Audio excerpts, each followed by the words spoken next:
Welcome, everyone, to Working People, a podcast about the lives, jobs, dreams, and struggles of the working class today. Working People is a proud member of the Labor Radio Podcast Network and is brought to you in partnership with In These Times magazine and the Real News Network.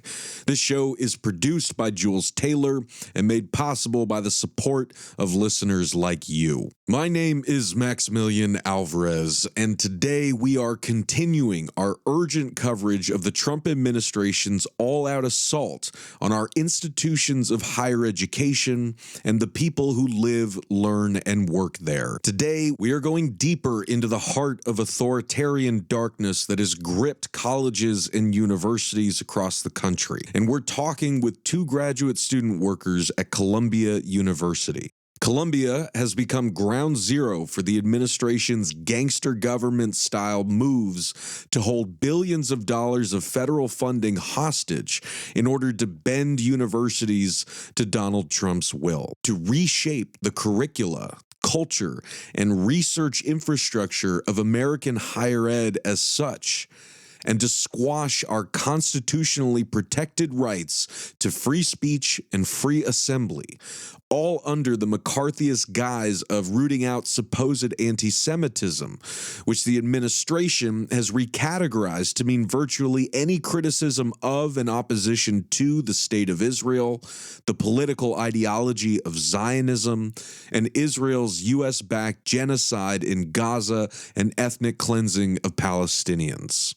Just 1 year ago, Columbia University was also ground zero for the student-led Palestine solidarity protests and encampments that spread to campuses across the country and even around the world. It was exactly 1 year ago that the first Gaza solidarity encampment began at Columbia on April 17th, 2024. And that same month, on more than one occasion, Columbia's own president at the time, Manoush Shafik, authorized the NYPD to descend on campus like an occupying force, beat and arrest protesters, and dismantle the camps. Now, fast forward to March of this year. On Friday, March 7th, the Trump administration announced that it was canceling $400 million in federal grants and contracts with Columbia, claiming that the move was, quote, due to the school's continued inaction in the face of persistent harassment of Jewish students, end quote. The very next day, March 8th, Mahmoud Khalil was abducted by ICE agents at his New York City apartment building in front of his pregnant wife and disappeared to a Louisiana immigration jail. Khalil, a Palestinian-born legal resident with a green card, had just completed his master's program and was set to graduate in May. He had served as a key negotiator with the university administration and spokesperson for the student encampment last year.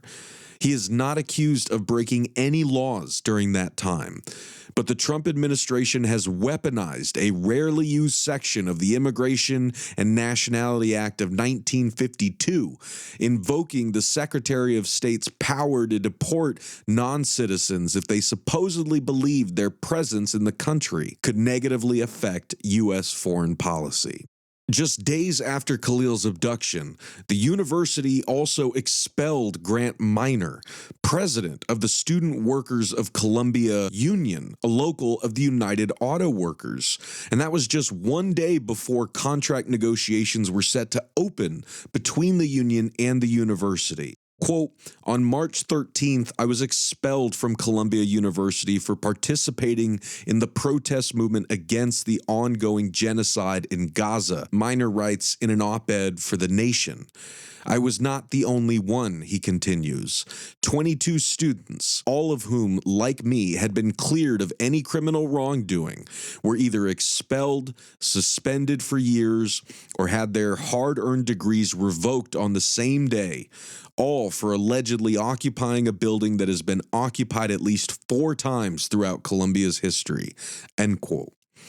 And then there's Yun Sao Chung, a 21-year-old undergraduate and legal permanent resident who is suing the government after ICE moved to deport her following her arrest on March 5th while protesting Columbia's disciplinary actions against student protesters.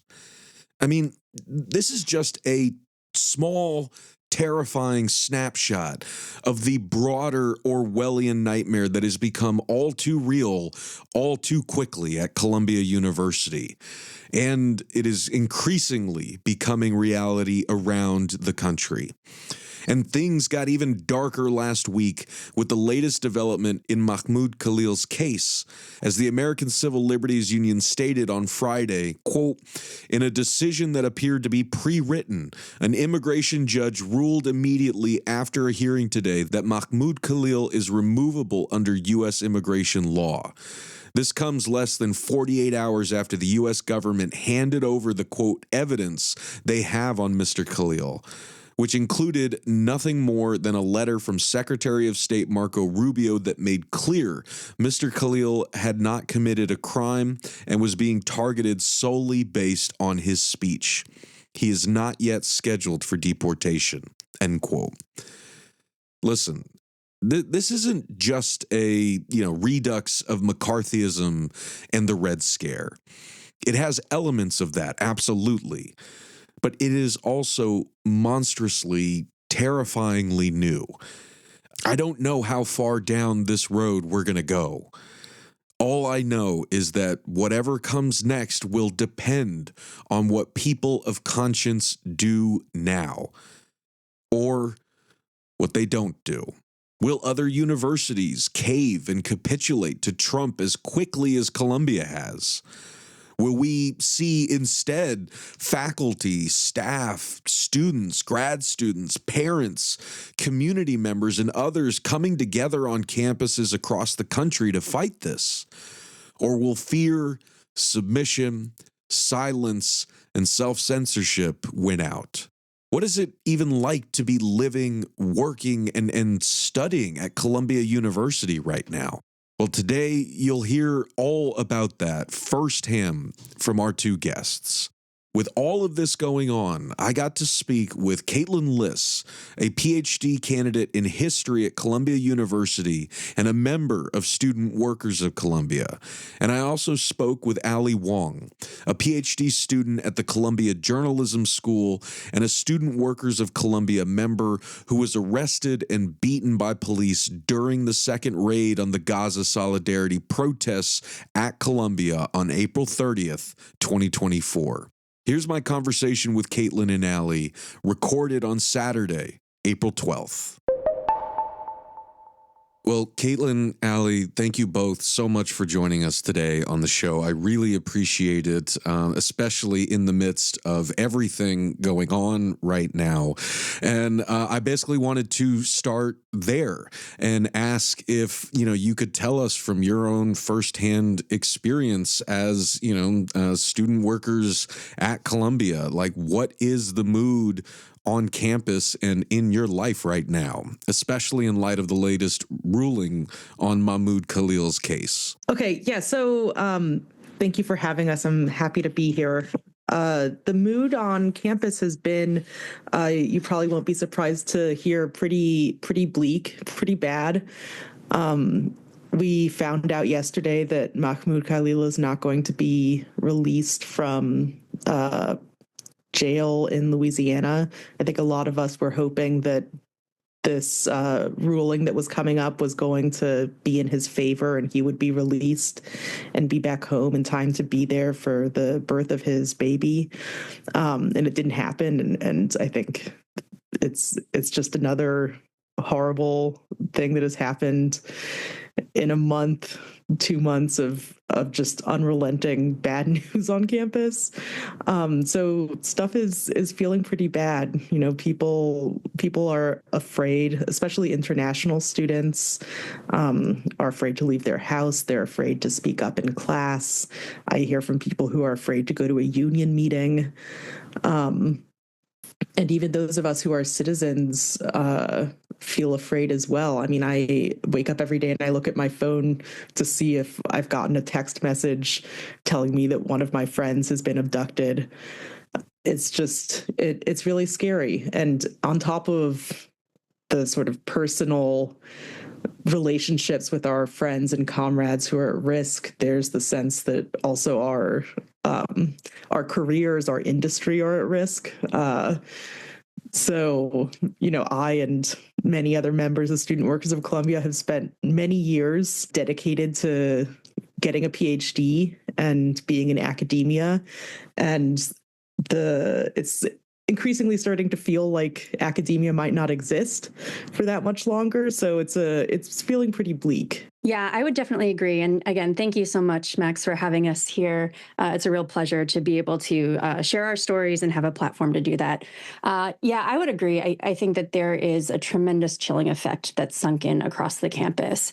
And on one hand, it's not terribly surprising considering that's the strategy of the Trump administration.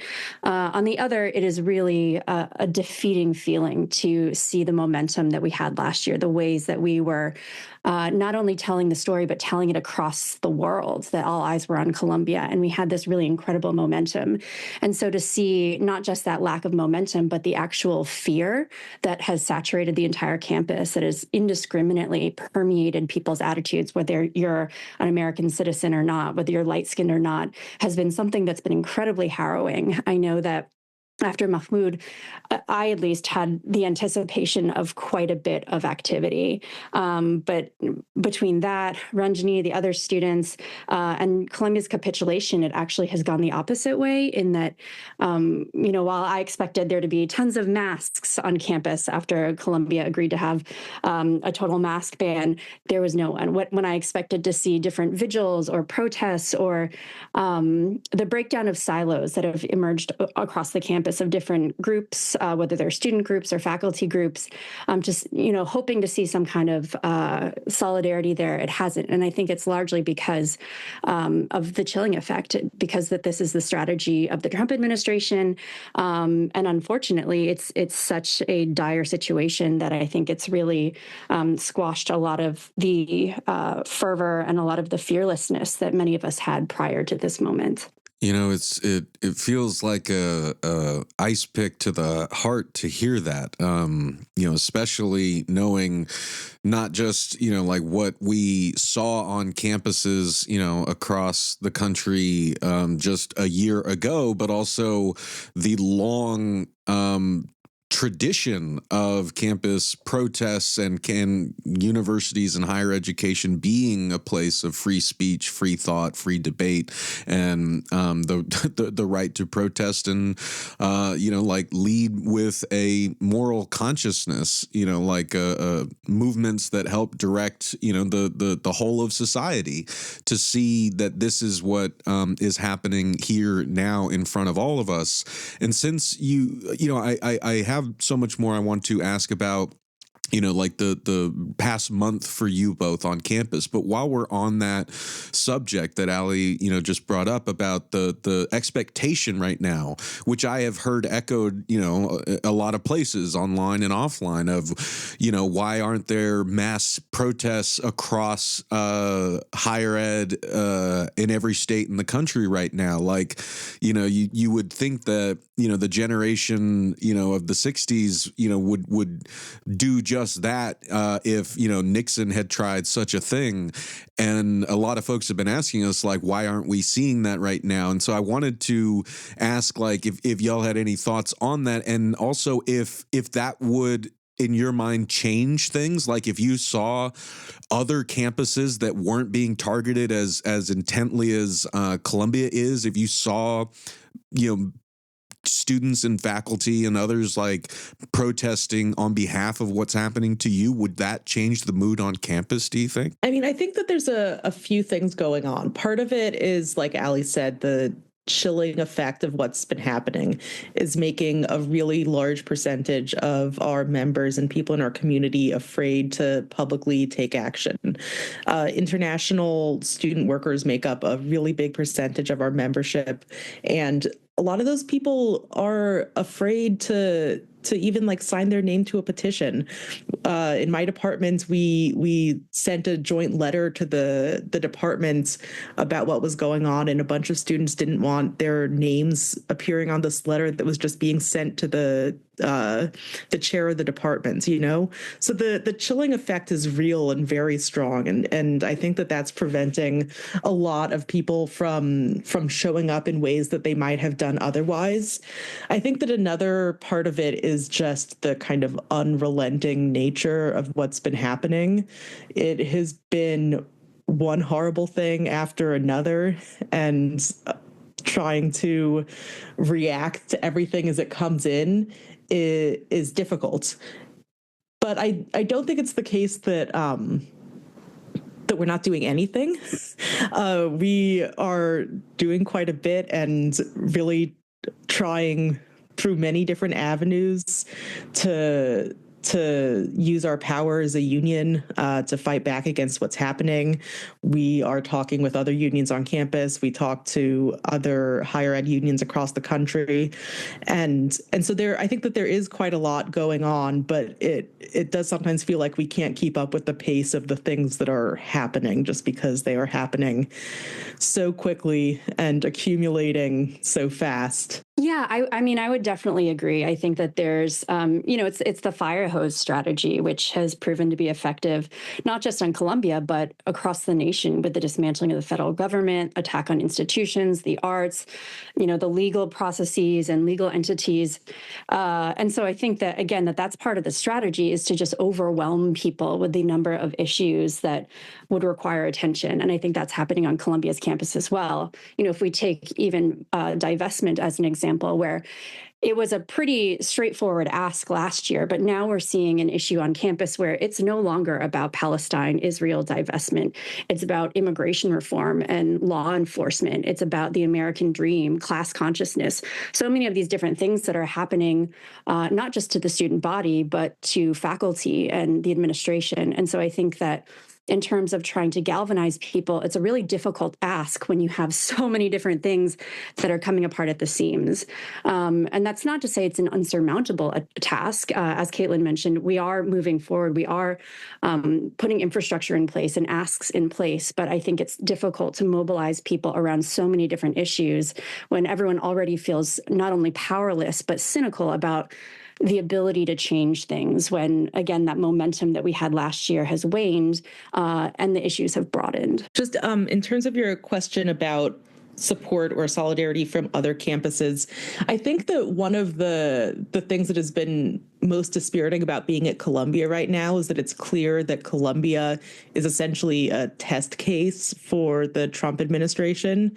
We were the first school to be targeted and are still in many ways kind of the center of attention, but it's not just us. But it feels like the way that Columbia is reacting is kind of setting the tone for what other universities and colleges can do across the country. And what Columbia is doing is folding. So they are setting an example that is just rolling over and giving up. In terms of what other colleges can do, I think we're seeing other universities are reacting to these kinds of attacks in ways that are much better than Columbia has done. We just saw that Tufts, I think, filed some legal documents in support of Rumeysa Ozturk because she is a student there. Columbia has done no such thing for Ranjani, for Yunso, for Mahmoud. They haven't even mentioned them.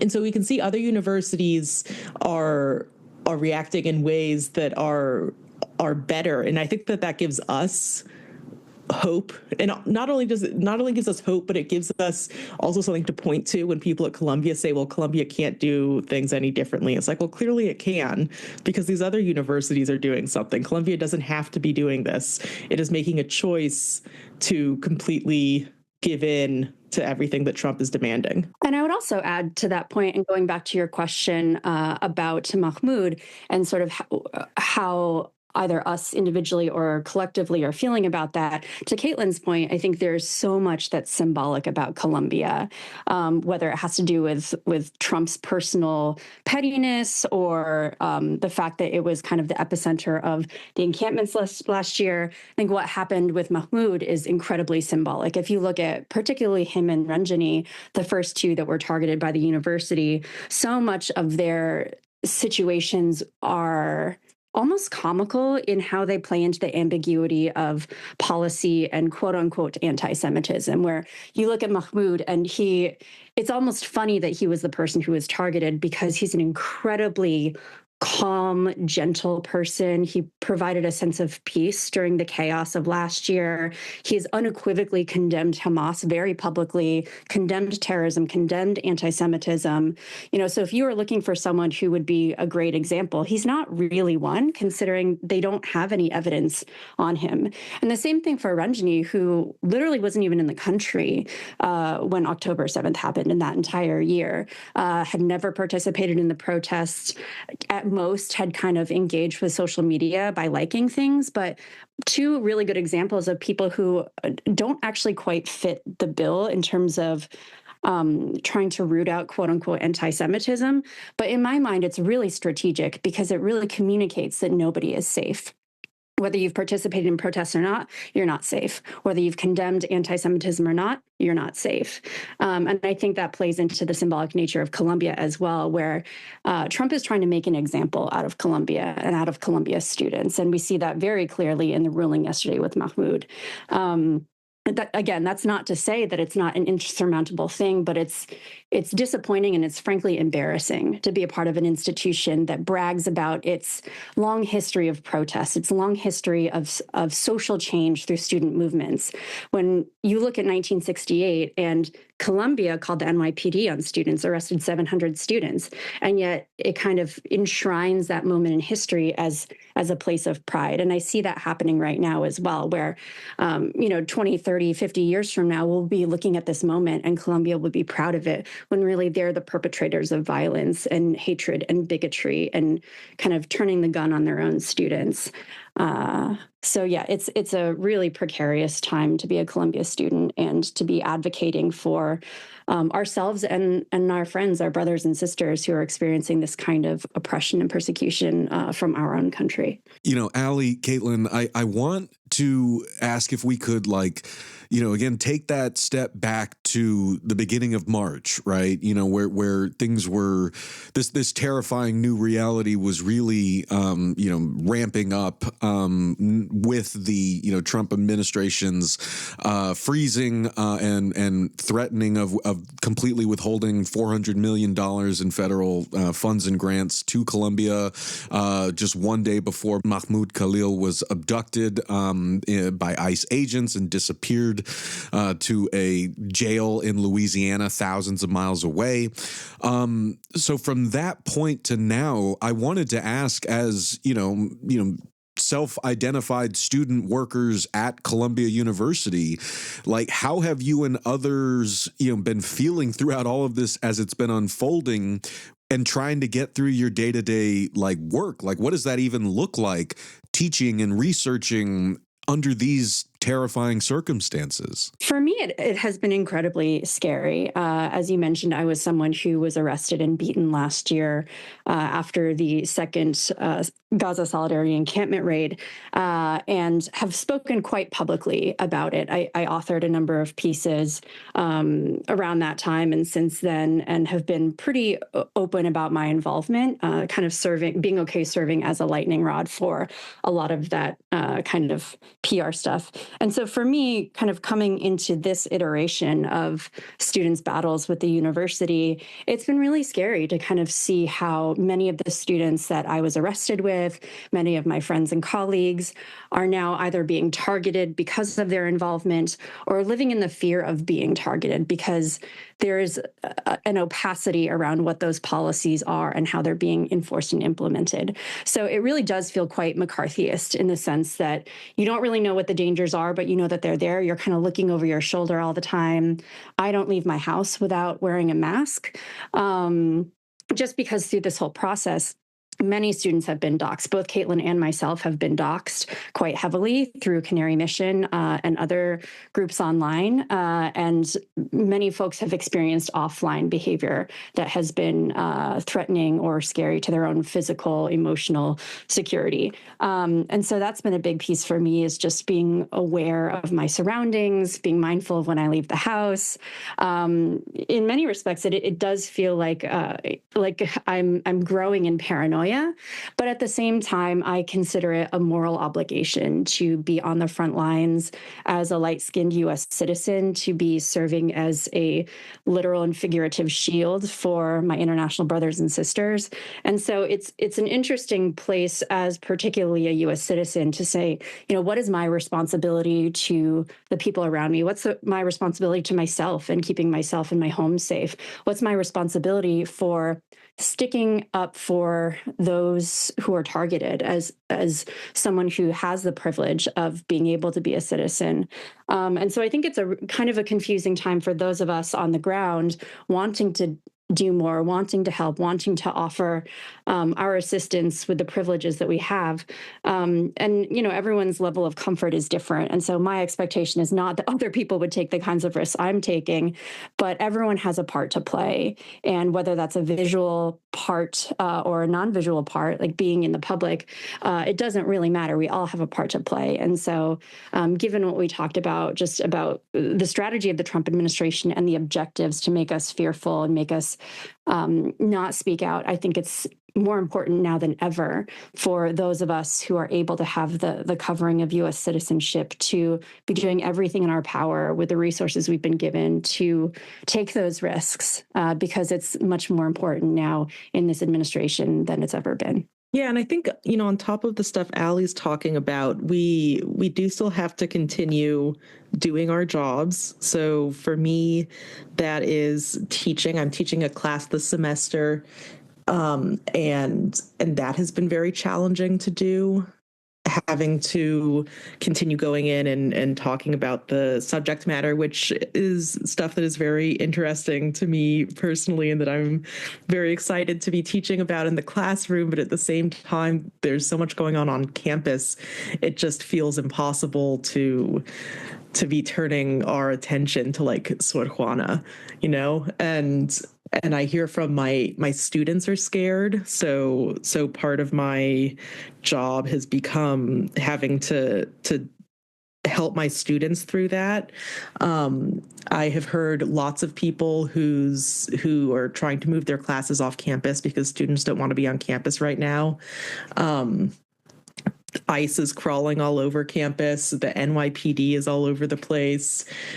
I don't know if you saw this, but Columbia has agreed to hire these 36 quote unquote peace officers who are going to be on campus and have arresting power. So now essentially we have cops on campus full time.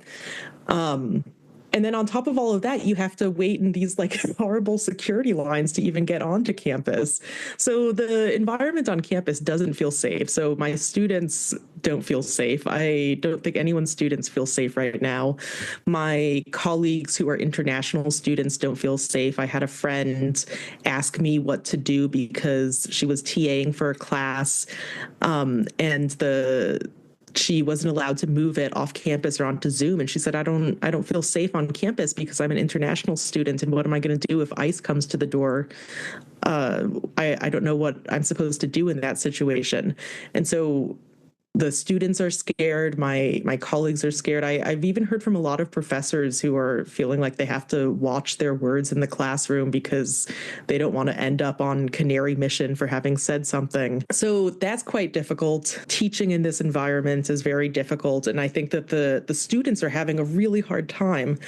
And then on top of that, I'm in the 6th year of my PhD, so I'm supposed to be writing a dissertation right now. And that is also quite difficult to be keeping up with my research, which is supposed to be a big part of the PhD, is producing research, and it's really hard to do right now because it feels like we have, my friends and my colleagues are at risk right now. So that's quite difficult to maintain your attention in all those different places. Just one more piece to add, because I know that we've been pretty negative, and it is a pretty negative situation. So I don't want to silver line things.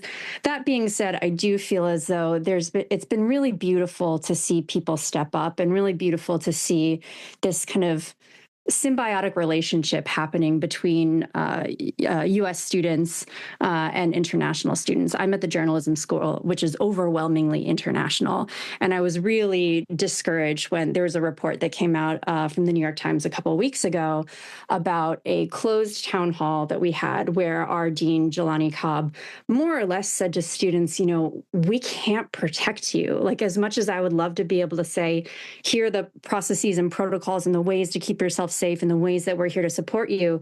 But he just said, we can't.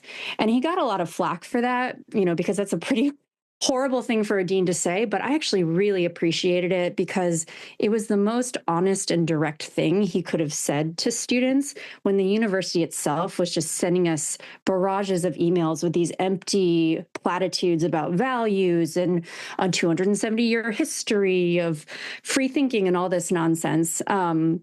That being said, I think that it was a really difficult story to read, but at the same time, it's been really beautiful to see community gather around and cling together when there are unknowns, people kind of taking notes for each other when students don't feel comfortable going to campus, students starting to host off-campus, happy hour groups and sit-ins together and things of that nature that have been really, again, amazing to see happen under such terrible circumstances, and people just wanting to help each other out in the ways that they can. Caitlin, Allie, you were just giving us, like a pretty harrowing, view of, your day-to-day reality there as student workers of Columbia, PhD, working on your PhDs and dealing with all of this Orwellian madness that we've been talking about today. When I was listening to you both, I was hearing so many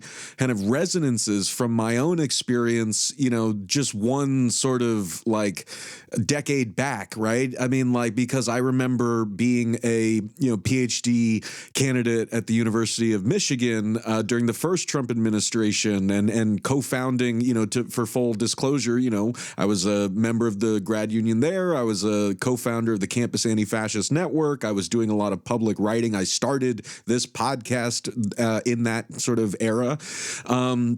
And there were so many things that y'all were talking about that sounded similar, from the fear of websites like Canary Mission putting people's names out there and encouraging them to be doxxed and disciplined and even deported. That resonated with me, because it just 8-9 years ago, that was groups like Turning Point USA. They were the ones that, trying to film professors in class and then, send it to Breitbart and hopefully get it into the Fox News outrage cycle. And I experienced, some of that.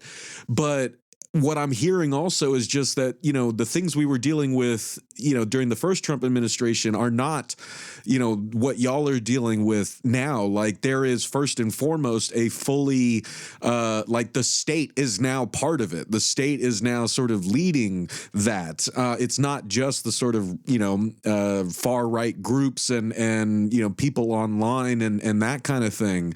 But also it feels like the mechanisms of surveillance and punishment are entirely different as well. I wanted to ask if y'all could speak a little more to that side of things, it's not just the university administration that you're contending with. You're contending with a lot of different forces here that are converging on you and your rights at this very moment. Yeah, I mean, I think the one thing that has been coming up a lot for us, we're used to fighting Columbia, the institution, for our rights in the workplace, for fair pay. And Columbia has always been a very stubborn adversary, very difficult to get anything out of them. Our first contract fight lasted for years.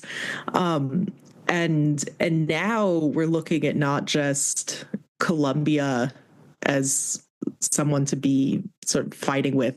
But the federal government as a whole, and it's quite scary.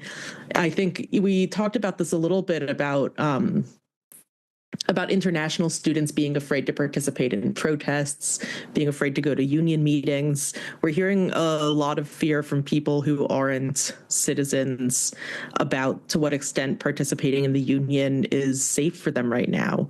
And on the one hand, you want to say, participating in a union is a protected activity. There's nothing illegal about it. You can't get in trouble. In fact, it's illegal to retaliate against you for being in a union. But on the other hand, it doesn't necessarily feel like the law is being that protective right now. So it's a very scary place to be in. And I think that from our point of view, sort of the main tool we have in this moment is just our solidarity with one another and labor power as a union, because the federal government does not seem that interested in protecting our rights as a union. And so we have to rely on each other in order to fight for what we need and what will make our workplace safe. Well, and I was wondering, Allie, if I could also toss it to you there, because this makes me think of something you said earlier about kind of like how the conditions, at Columbia, the structure of Columbia, how Columbia is run, have sort of made it vulnerable to what's happening now, or the ways that Columbia talks about itself versus like what Columbia actually is are quite stark here.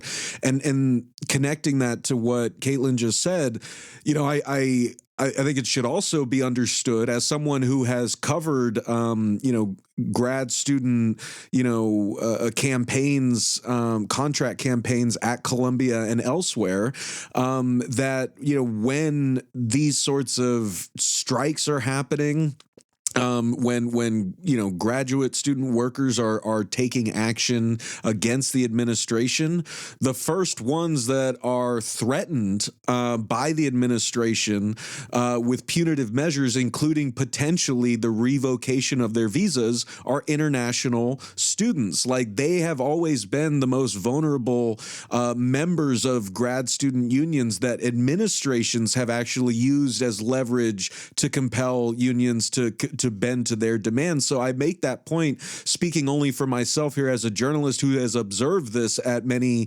other times, that this precedent of going after international students in the way the Trump administration didn't just come out of nowhere. Exactly. Yeah. So I think if you even look at how Trump campaigned, he really doubled down on immigration policy. It's the most obvious statement I can say. But the hyperbole, the hatred, the racism, you see that as a direct map onto what's happening right now.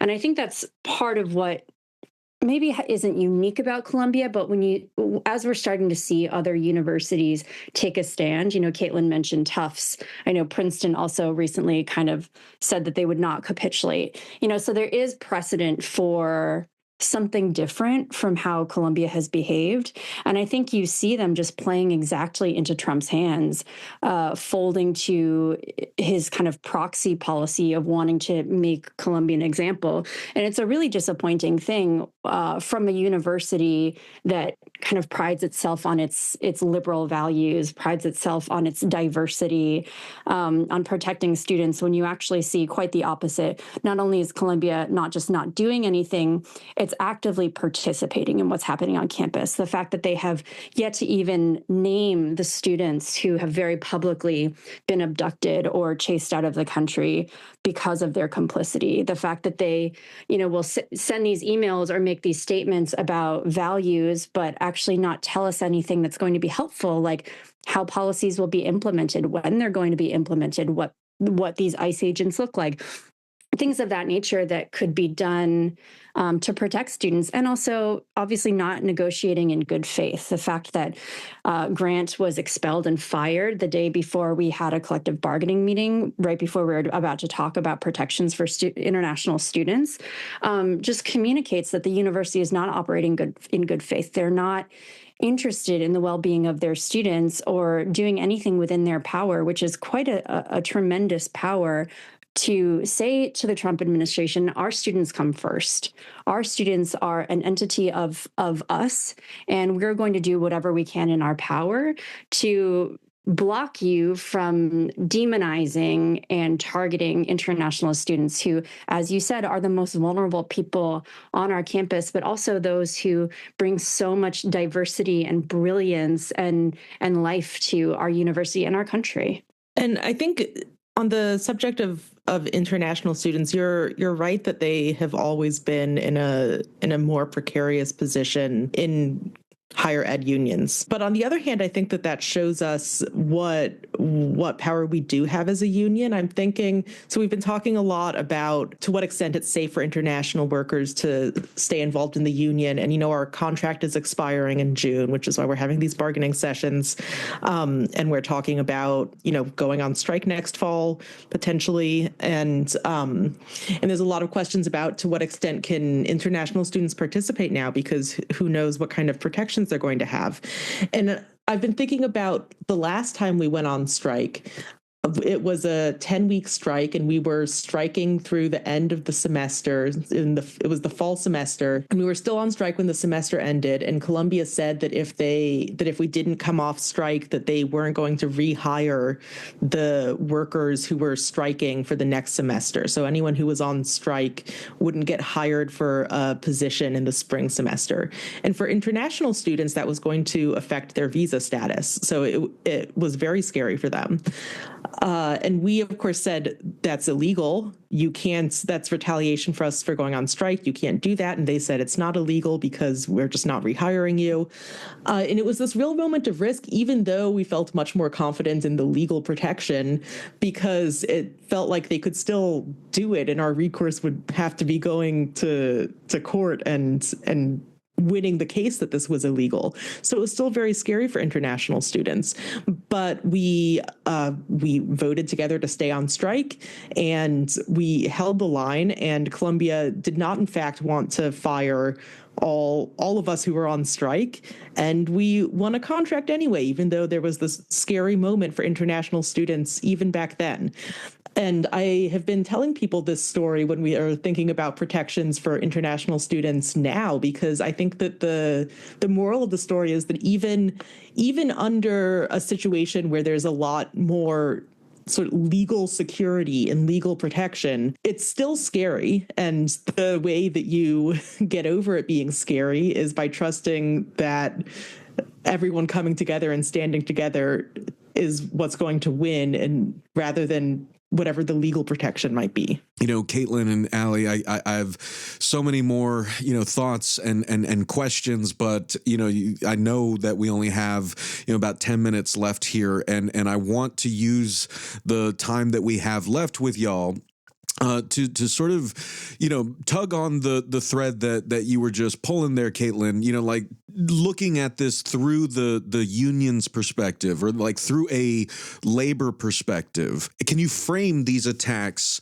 on higher ed and the people who live, learn, and work there, like through a labor and workers' rights perspective, and talk about kind of what your message is to other union members and other people who listen to this show who are working people, union and non-union, why this is important, why they need to care, and what people can do about it. It's very clear why it's important and why other workers should care. The funding cuts to Columbia University and other universities really threaten not just the university, but the whole ecosystem of research. So these are people's careers that are at risk. And careers that not only, they have an interest in having, but careers that benefit everyone in our society, people who do public health research, people who do medical research, people who do research about climate change. Like, these are really important jobs that they're just, the opportunities to pursue them are vanishing.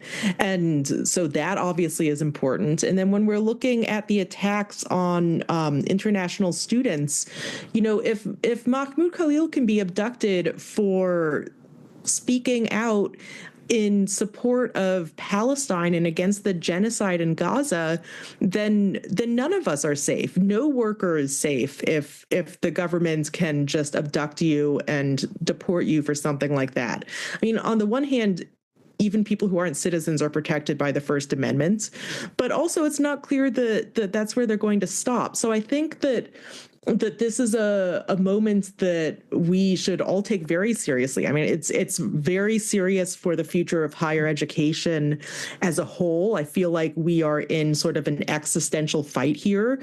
And at the moment, Columbia is just completely welcoming this fascist takeover with open arms, and it threatens higher ed as an institution. You know, like, what kind of university is this if the Middle Eastern Studies department is being controlled by some outside force who says what they can and can't teach? And now Trump is threatening to put all of Columbia under some consent decree, so we're going to have to be beholden to whatever the Trump administration says we're allowed to do on campus. It's a major threat to higher education, but it's also a threat, I think, in a much larger sense, to workers all over the country, because it is sending the message that none of us are safe. No one is safe to express ourselves. We can't expect to be safe in the workplace, and it's really important that as a labor union that we take a stand here, because it is not just destroying our workplaces, but sort of it's threatening everyone's workplace. Exactly. That's exactly what I was thinking too. I know it's such an overused word at this point, but I think a huge aspect of this has to do with precedent and how, as we were mentioning, Columbia is so symbolic for a lot of reasons, including the fact that all eyes are on Columbia. And so when Columbia sets a precedent for what can and can not be done by university administration in caving to the federal government, I think that sets a precedent for not just academic institutions, but institutions writ large and the workers that work in those institutions. Because what happens here is happening across the federal government and will happen to institutions everywhere.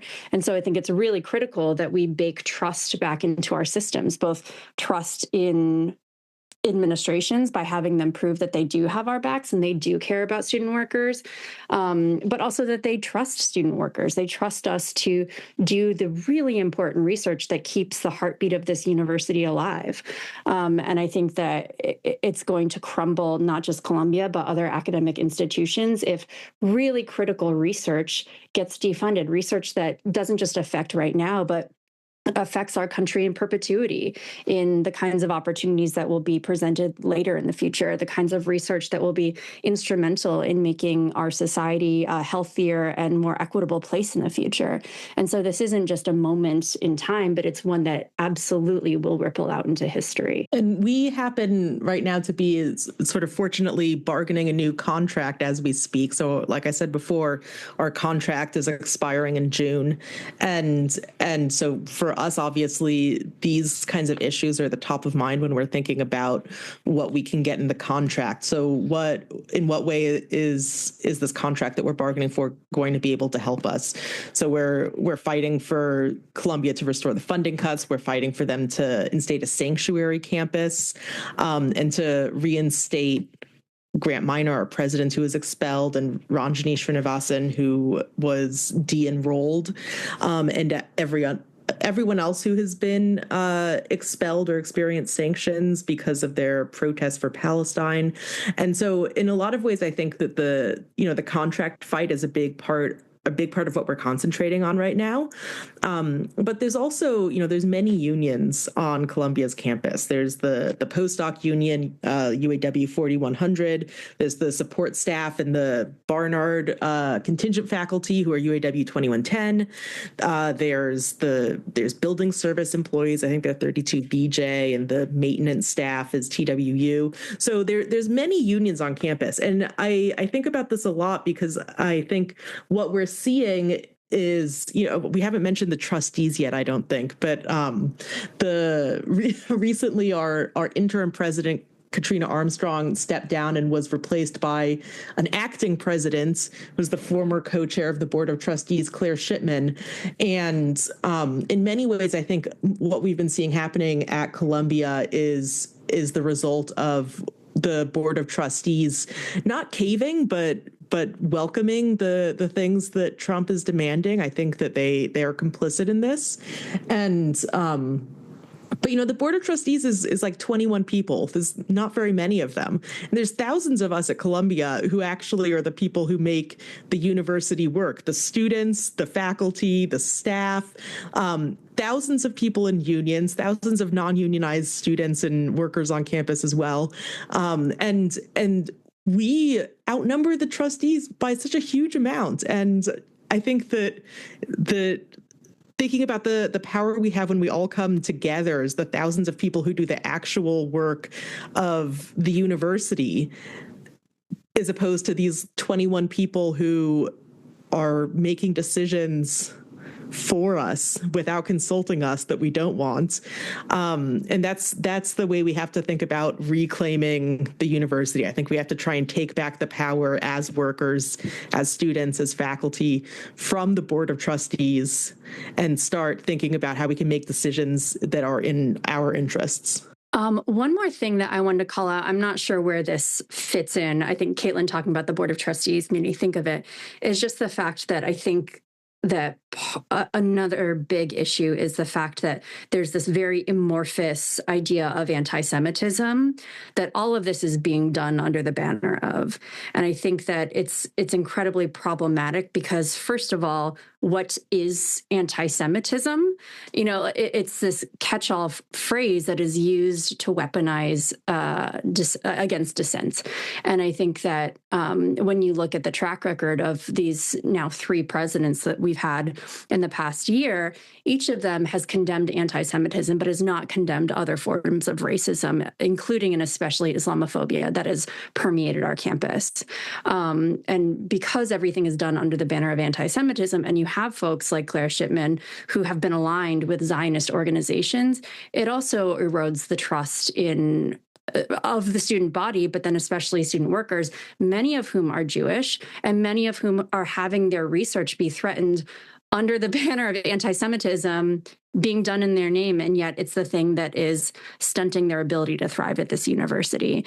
And so I think that as we talk about the administration and Board of Trustees, just calling out the hypocrisy there of how they are behaving on campus, the ways that they're capitulating and doing it under the guise of protecting Jewish students, but in the process have actually made Jewish students and faculty a target by not only withholding their funding, but also saying that this is all to protect Jewish students, but have created a more threatening environment than existed before. Yeah, I mean, as a Jewish student personally, I'm about to go to my family's Seder to talk about celebrating liberation from oppression while our friends and colleagues are sitting in jail. It's quite depressing and quite horrific to see people saying that they're doing this to protect Jews when it's so clearly not the case. Well, I wanted to ask if in just like this final 2 minutes that we got here, like I want to bring it back down to that level, to again remind folks listening that this is. That you both are student workers, you are working people just like everyone else that we talk to on this show. And like, I as a former, graduate student worker can't help but, identify with the situation that y'all are in. But it makes me think about, the conversations I had with my family when I was on the job market, and I was, trying to go from being a PhD student to, a faculty member somewhere, and, hearing that maybe my political activism or my public writing would be like a mark against me in my, quest to get that career that I had worked so many years for. And just having in the back of my mind, but that still seems so far away and so minuscule in comparison to what y'all are dealing with. And I just wanted to ask, like, as scholars, as people working on your careers as well, like, how are you talking to your families about this, and like, what future in or outside of academia do you feel is like still open to you and people student workers like yourselves in today's higher ed? I mean, the job market for history PhDs has been quite bad for a long time, even before this. So I mean, when I was started the PhD program, I think I knew that I might not get a job in academia. And it's sad because I really love it. I love teaching especially. But at the end of the day, I don't feel like it's a choice to stop speaking up about what's happening, to stop condemning what's happening in Gaza, to stop condemning the sort of fascist takeover of our government and the attacks on our colleagues. It's just I can't not say something about it. I can't do nothing. And if it means I can't get a job after this, that will be very sad. But I don't think that is a choice that I can or should make, to do nothing or say nothing so that I can try and preserve my career. If I have to, I'll get another kind of job. Yeah, I completely agree. Like, how dare I try to protect some, nice job that I could potentially have in the future when there are friends and students on campus who are running for their lives. It just is not something that's even comparable. And so I just kind of feel like, it's an argument a lot of folks have made, that if in the future there's a job that decides not to hire me based off of my advocacy, I don't want that job. I want a job based off of my skills and qualifications and experience, not my opinions about a genocide that's happening halfway across the world that any person should feel strongly against, the slaughtering of tens of thousands of children and innocent folks. If that's an inhibitor of a potential job, then, that's not the kind of environment I want to work in anyway. And that's a really privileged position to have. I recognize that. But I think it's incredibly crucial to be able to couch that issue in the broader perspective of not just this horrific genocide that's happening, but also the future of our democracy and how critical it is to be someone who is willing to take a risk for the future of this country and the future of our basic civil liberties and freedoms. All right, gang, that's going to wrap things up for us this week. Once again, I want to thank our guests, Caitlin Liss and Allie Wong of Student Workers of Columbia. And I want to thank you for listening, and I want to thank you for caring. We'll see y'all back here next week for another episode of Working People. And if you can't wait that long, then go explore all the great work we're doing at the Real News Network, where we do grassroots journalism that lifts up the voices and stories from the front lines of struggle, and we need to hear those voices now more than ever.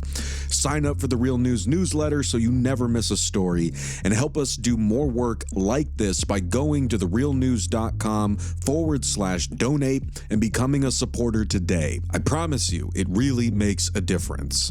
I'm Maximilian Alvarez. Take care of yourselves. Take care of each other. Solidarity forever.